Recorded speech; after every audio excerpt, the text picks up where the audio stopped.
안녕하세요. 저에게는 어린 시누이가 한 명 있었습니다. 그 당시 21살 대학생이었죠. 아가씨가 19살 때 처음 봤는데 어린 나이에도 싹싹하고 귀여워서 제가 또 남동생만 있다 보니 여동생 같이 이뻐서 자주 챙겨주게 되더라고요. 저희가 분가를 해서 살고 있었지만 시댁의 아파트 단지 바로 옆 동에 있어서 넘어지면 코다할 거리였어요. 아가씨는 아직 학생이다 보니 시댁에서 같이 살고 있었고요. 워낙 시댁이랑 사이가 좋아서 왕래가 잦았습니다. 서로 자주 왔다 갔다 하고 시댁에서 고기 구워 먹으면 다음 주에는 저희 집에서 먹고 할 정도로 사이가 좋았어요. 시부모님이 너무 자상하시고 배려심도 깊으셔서 시부모님과의 마찰은 결혼 생활 3년 동안 한 번도 없었을 정도였죠. 시어머니와 시아버지는 재혼이셨는데 시어머니는 초혼이셨어요. 그러니까 시어머니는 남편과 아가씨의 친어머니는 아니셨죠. 아버님과 20살이나 차이가 나셔서 저희들과 나이 차이가 많지 않으셨지만 사려 깊으시고 따뜻하셔서 제가 참 좋아했습니다.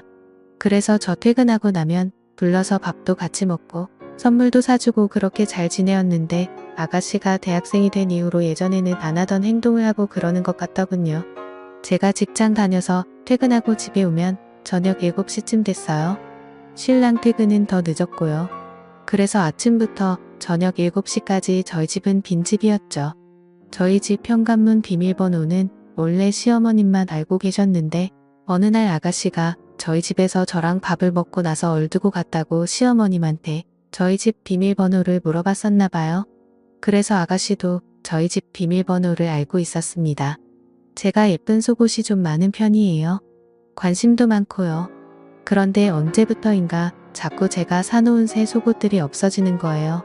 한두 개씩 처음에는 제가 둔 곳을 착각했나 했는데 아무리 생각해도 이상하더라고요. 멀쩡히 있던 속옷이 아침에 오늘은 새 속옷 입어야겠다 생각하고 찾으면 없더라고요.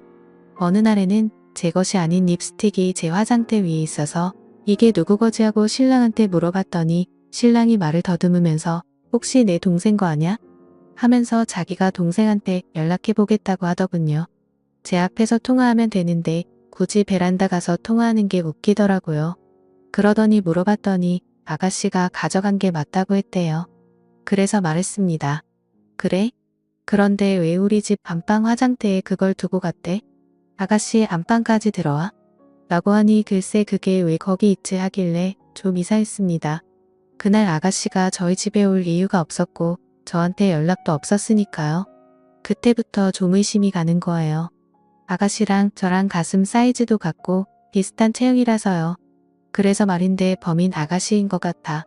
그래 확실해? 어머님이 아가씨한테 우리 집 비밀번호를 알려줬다고 하셨었거든.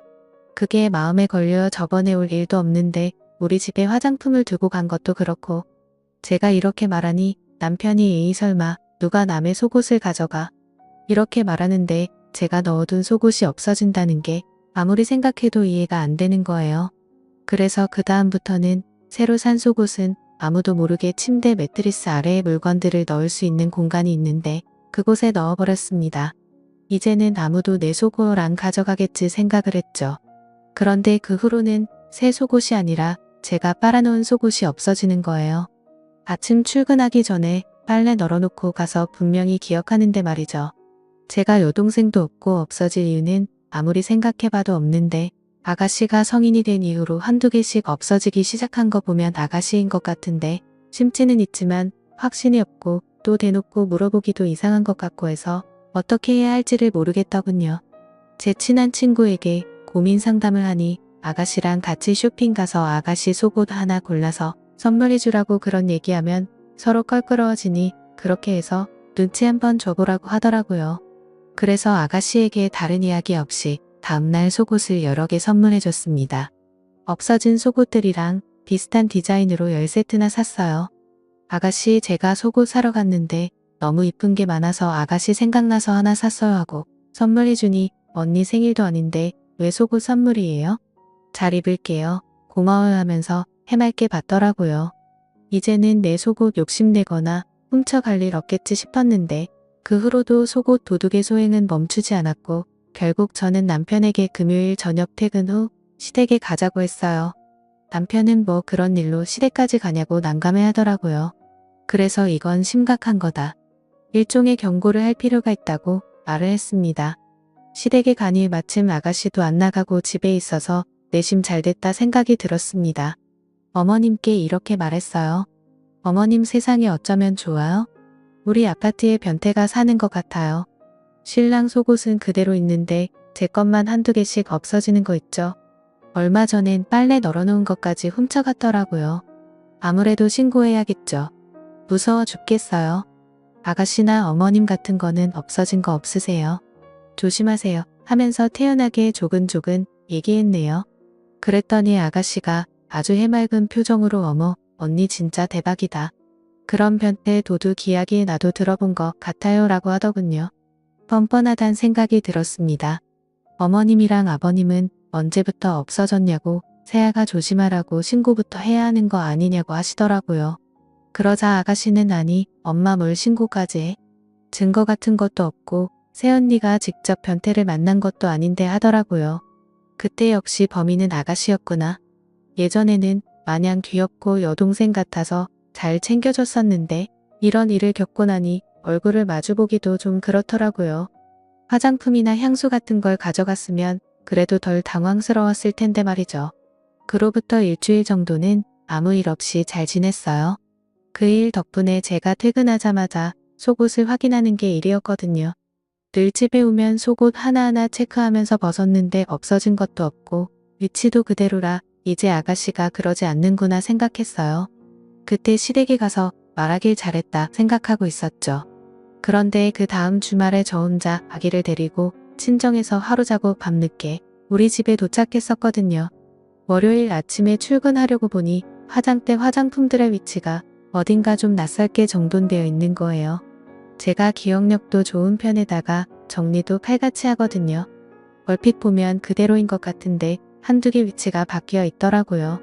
좀 이상하다 생각하고 출근 준비를 하는데 느낌이 왠지 쎄한 거예요.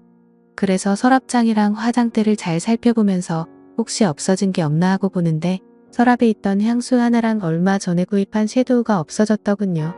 이전에도 이런 일도 있고 해서 아가씨가 의심이 됐어요. 아가씨가 가져간 향수는 아가씨 나이대에는 전혀 안 어울리는 향이었는데 그걸 왜 가져갔을까 싶기도 했지만요. 진짜 머리가 하루 종일 아프더군요. 혹시 이번에는 화장품을 선물해 줄까 싶어서 일부러 그런 건 아닐까 하는 생각마저도 들었어요. 철없는 나이라지만 이건 더 이상 제가 이해하고 넘길 수 있는 문제가 아닌 것 같더라고요. 친언니 거 가져가는 것도 아니고 피 하나 안 섞인 새언니인데 아무도 없는 저희 집에 와서 제 화장대에 앉아서 이것저것 발라보고 만져보고 그것도 모자라 가져가기까지 하고 상상만 해도 소름이 끼쳤어요. 그런데 문득 집에 남편이 있었는데 그걸 못 봤나 싶더라고요.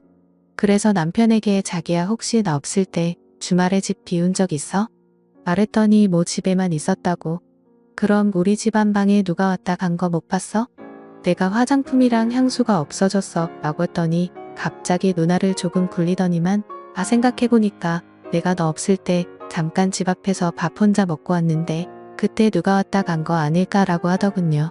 그러면서 인중을 긁는데 남편이 조금 이상했습니다. 남편이 보통 거짓말을 할 때 인중을 긁고 하는데요. 그날 회사 가서도 또 아가씨가 우리 집에 와 있진 않을까, 또 몰래 와서 뭐라도 뒤져보진 않을까, 남편이 왜 인중을 긁었을까, 뭘 숨기고 있는 걸까, 별별 생각이 들더군요. 그래서 일도 제대로 못했어요. 그리고 퇴근 후 집에 가서 어떻게 할 건지 1시간 동안 시나리오를 짜듯 머릿속에 다 그려놓고 아가씨에게 전화를 했습니다. 아가씨 지금 집이세요? 하고 물어보니 집이라더군요. 언니 왜요? 라고 묻길래 그냥 뭐 먹고 싶은 거 있냐고 물어봤더니 떡볶이가 먹고 싶다더군요. 그래서 배달 어플로 시댁에 떡볶이를 주문한 후 시댁으로 갔습니다.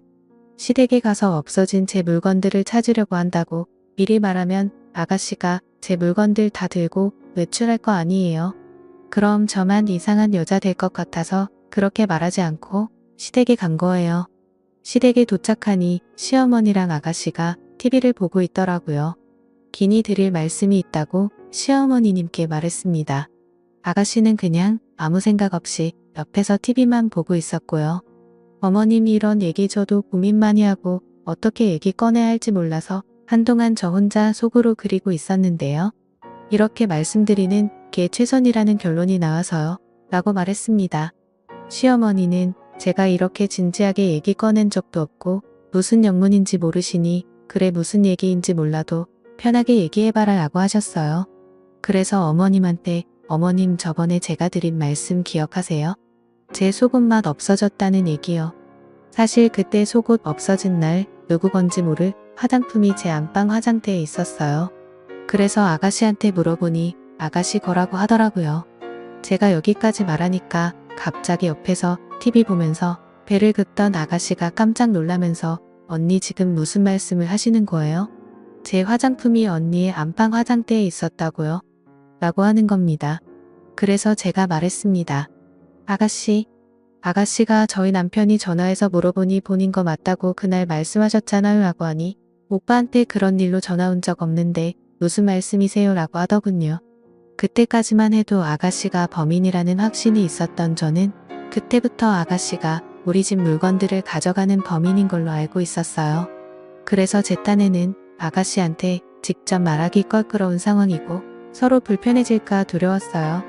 그래서 아가씨를 생각해서 서로 안 불편하게 이게 최선의 방법이란 생각으로 이쁜 속옷 직접 골라서 포장해서 선물해 준 거예요. 제가 이렇게 하면 아가씨가 다시는 안 그럴 거라 믿었거든요. 이렇게 말하니 갑자기 아가씨가 폭풍 같은 눈물을 흘리며 지금 무슨 말을 하는 거냐고 본인 진짜 억울하다고 하면서 새언니 진짜 좋게 봤는데 너무하시네요. 누굴 지금 도둑으로 모는 거예요? 나 지금 너무 황당하고 어이없어요. 엄마, 언니 말 믿는 거 아니지? 오빠 데려오세요. 오빠가 그랬다고요? 저 안 그랬어요. 저 진짜 억울해요. 라고 말하면서 난리를 피웠습니다.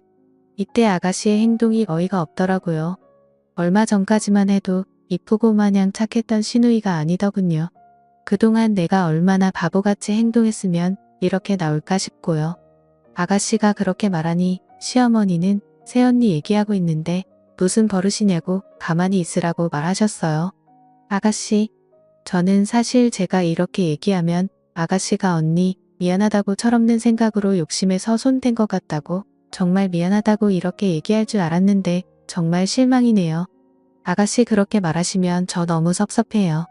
저 나름대로 아가씨 배려한다고 서로 기분 상하지 않게 하려고 얼마나 신경을 썼는데요. 그 말을 듣던 아가씨는 더 큰 소리로 립스틱 내가 립스틱 바르는 거 봤어? 나 립스틱 안 사본 적도 없고 써본 적도 없어. 나는 이렇게 생긴 틴트만 바른단 말이야. 엄마도 알잖아. 나 립스틱 안 바르는 거 라고 말했고 그 말을 듣던 시어머님도 그래. 네가 립스틱을 바르는 거 나도 본 적이 없는데 라고 남편에게 따져 물었어요. 남편은 끝까지 제가 나한테 분명 나 없을 때 와서 화장품 놓고 갔다고 말했었어. 라고 말했고요. 혼란스럽더라고요. 누구 말을 믿어야 할지, 저는 누구 말을 믿어야 할지 정말 모르겠네요. 한마디 던지고 집에서 나왔습니다. 그렇게 시댁에서 한바탕 하고 집에 오자마자 어찌나 혼란스럽던지 내가 아가씨를 정말 오해했던 건가 싶어 죄책감도 들고 신랑이 설마 거짓말을 했을까 싶어서 머리가 지끈지끈 아팠어요. 남편은 저한테 너무 미안하다고 본인 동생이지만 너무 뻔뻔하다고 그간 얼마나 힘들었냐면서 꼭 껴안아주는데 이 사람을 믿어도 될까 싶더군요. 순간 화장품이 없어졌던 그날 남편이 분명 집에만 있었다고 했다가 아다시 이야기를 하니 집을 비웠었다고 말을 바꾼 게 생각이 나서 찝찝했어요. 당장 번호를 바꾸려다가 뭔가 제대로 증거를 잡아야겠다 싶더라고요. 누가 범인인지 누가 거짓말을 하고 있는지 꼭 알아야겠다는 생각이 들었습니다. 그래서 남편 몰래 안방에 CCTV를 달았습니다. 검색해보니 쿠팡에서 5만 원도 안 되는 가격에 좋은 카메라를 팔더라고요. 당일 배송도 되고요. 다음 날 총 2개를 구입해서 안방에 1개 그리고 거실에 1개를 설치한 후 보이지 않게 다른 물건들 사이에 숨겨놨어요. 혹시나 눈치챌까 싶어서 남편 동태를 살폈는데 전혀 모르는 눈치더라고요. 며칠 뒤 어머님이 오셔서 단둘이 얘기를 했는데 저한테 당신이 자식 교육 잘못시켰다며 미안하다 하시더라고요. 아들놈이 거짓말을 했는지 딸애가 거짓말을 했는지 모르겠지만 어쨌든 본인 자식 때문에 마음 고생시켜서 미안하다고 많이 화나고 속상했을 텐데 마음 좀 풀렸냐고 다독여 주시더군요. 그러면서 누가 잘못했던 이번 한 번만 본인 얼굴 봐서 용서해달라고 하시더군요. 다 이유가 있지 않겠냐면서요. 그때 본인 친자식들도 아닌데 이렇게까지 숙여서 말씀하시는 어머님이 참 대단하다 생각이 들더라고요. 저는 네. 라고 대답은 하면서도 어림없지라는 생각을 했어요. 어떻게 그냥 덮고 넘어가나요? 이리도 찝찝한데 카메라를 설치한 후 저는 거의 핸드폰 중독자처럼 핸드폰에 설치해 놓은 CCTV 어플만 바라보며 지냈습니다. 제가 생각해도 제 자신이 너무 웃겼어요. 심지어 남편과 밤에 안방에 둘이 누워있는데도 남편 몰래 그 화면을 볼 정도로 중독이 되어 있더라고요. 요즘 CCTV는 기능이 정말 많은데 소리나 움직임을 감지해서 문자를 보내주기도 하고 사람은 아무것도 보지 못하는 어두운 방 안을 환하게 감지해서 보여주기도 해요. 또 소리도 생생하게 들리고 제가 마이크로 소리를 전달할 수도 있더군요. 이제 범인을 잡는 건 시간 문제다 싶었네요. 그런데 일주일이 지나도 2주가 지나도 주말에 제가 친정에 간다며 아이를 데리고 집을 비워도 아무 일도 일어나지 않았습니다. 남편은 제가 친정에 가 있는 동안 정말 집에서 혼자 배달음식 시켜 먹고 자고 TV 보고 뒹굴거리기만 했고 아가씨는 코빼기도 보이지 않았어요. 점점 지루해져서 저도 카메라에 집착하는 게 줄어들더라고요. 그리고 앞으로도 별일 없기를 속으로 얼마나 바랐는지 모릅니다. 그냥 별일 없이 하나의 에피소드로 좀 찝찝하긴 하지만 지나가길 희망했어요. 그러나 한 달 정도가 지난 후 결국 CCTV에 한 여자의 모습이 찍히면서부터 사건의 실마리가 잡히기 시작했습니다. 친정에서 아이를 데리고 놀고 있는데 갑자기 핸드폰 알림이 뜨더라고요. 움직임이랑 소리가 감지됐다고. 그래서 바로 거실 CCTV를 켰는데 여자 뒷모습만 보이고 얼굴이 보이지 않았지만 아가씨 같았어요. 그 여자가 안방으로 들어가길래 옳다구나 드디어 걸려들었네 하고 두근거리는 가슴으로 화면을 지켜봤습니다. 그런데 그 장면을 보고 너무나도 충격을 먹었습니다. 그 여자 얼굴이 보이는데 그 여자는 바로 우리 시어머니였습니다. 그 여자가 안방에 들어가 안방 침대에 누워있던 남편에게 다가가더군요.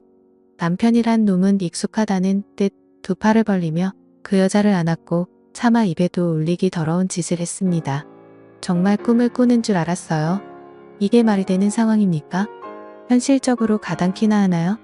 현실을 인정하기 힘들어서 제 뺨을 여러 번 꼬집어보고 때려봤습니다.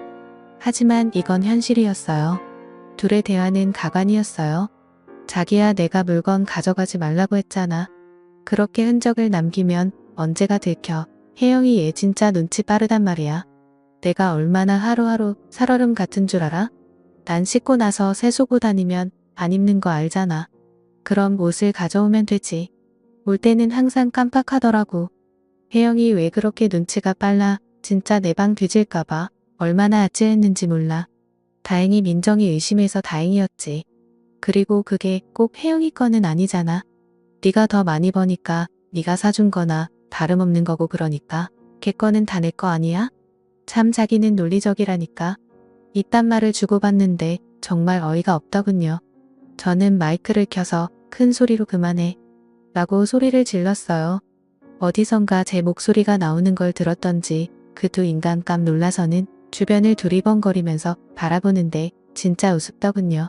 그리고 아가씨에게 방금 내가 본 장면 녹화한 일부를 카톡으로 보냈습니다. 아가씨 난리가 났더군요. 바로 언니네 집으로 갈게요. 언니도 오세요. 라고 하더니 아가씨보다 더 빨리 집에 달려갔습니다. 그러나 이미 우리가 도착했을 때는 집에 아무도 없었어요. 남편 놈한테 전화를 했어요. 어디냐고 당장 나오라고 그랬더니 카메라 설치한 거 다 확인했다고 말했습니다. 그러자 오히려 뻔뻔하게 그렇게 사람 의심해서 카메라까지 설치하니까 좋냐고 하면서 당신 그게 불법인 거 아냐면서 당당하게 소리를 지르더군요. 내 집에 내가 설치한 게 왜 불법이냐 자꾸 도둑이 들어서 설치한 거니 문제없고 어머님이라고 불렀던 그 더러운 인간은 주거 침입으로 고소하고 너네 둘 다 상간 소송으로 위자료 제대로 뜯어낼 거라고 피해 보상까지 각오하라고 했습니다. 옆에 있던 아가씨도 열받아서 오빠가 어떻게 나를 도둑으로까지 만들면서까지 이런 짓을 할 수 있어? 아줌마 내가 가만 안 둘 거라고 소리를 쳤고요. 그리고 신우가 바로 아버님께 전화해서 모든 상황을 알리니 도저히 믿지를 못하시더라고요. 그래서 아버님께도 제가 직접 카톡으로 영상 보내드렸습니다. 그 후 아버님 쓰러지시고 집안이 정말 풍비박산이 났네요. 이제 소송을 시작해야 하고 뭔가를 해야 하는데 진짜 이게 현실로 받아들여지지 않아서 너무 힘이 듭니다. 앞으로 어떻게 해야 할지 모르겠네요. 조언 부탁드립니다. 감사합니다.